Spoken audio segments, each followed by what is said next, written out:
քո միջոցով մենք տեսանք, որ բավական պրակտիկ կարող է լինել։ Հետո այդ զգալով ուժը, փոխությունները ես արդեն ոնց չէի կարող դադարեցնել։ Այս գերբնական հատկանիշները կստանաս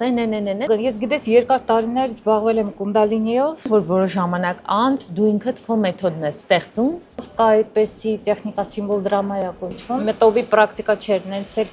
որ ես նստածի ասում հələ մի հատ փորձեմ թազա բան Հորինեմ հիմա յոգայի մեջ այդպես չէ, ինչպես մոտենալ մարմնին, կամքի ուժին, շնչառության եւ դիսցիպլինային։ Գաղափարը փոխվում եւ մոտեցումը փոխվում։ Դարձար լավագույն կակաո մաստերներից մեկը։ Ամեն ինչը համարյա կա կակաոյի մեջ, կա ինքնաարտադրում մելատոնինը։ Մելատոնինը տալիս է նրան, որ առավոտը մենք արդեն նորմալ լավ կորտիզոլով զարթնում ենք։ Շատ բարձր գիտակցությամբ սնունդ է։ Իրագետ մոտեցումը կակաո ցերեմոնիաների։ Ուղղակի ես կարծում եմ, որ համար մեկն է։ Առաջին մասնագիտությամբ նաեւ բիոքիմիկ ես։ Կակաոն, ասենք ամենաշատ նա դա պարևնակով գնելա։ Յոգայով առանց յոգայով արդեն քլնգեցին, հիմա էլ կասեն հիմա էլ կակաո է վերում։ Սուրբ առաքելական եկեղեցուց կհեռացնեք։ Օրինակ Մոսկվայում մենք արդեն զբաղվում ենք, ունենք տենց ծրագիր, 21 օրում մարդկանց ստրեսից տանենք դեպի ջանկության զգացումներ լավ։ Այսօր իմ հյուրը Գայի վարպետ, յոգա հորմոնալ պատենտավորված ծրագրի հեղինակ, Կակաո Սպիրիտ ընկերության համահիմնադիր Նունե Ռոհասն է։